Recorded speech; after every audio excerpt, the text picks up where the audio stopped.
Kelebek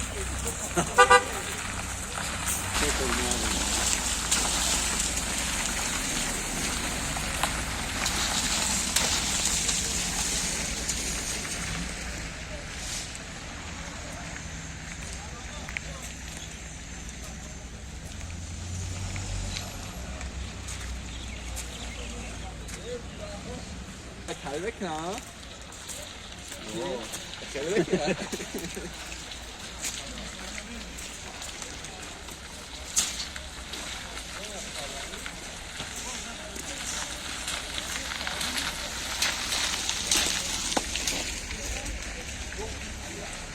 Hey, sana buena para.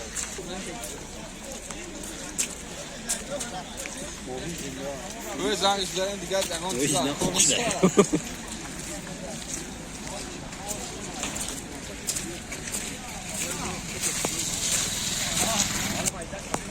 Wiese.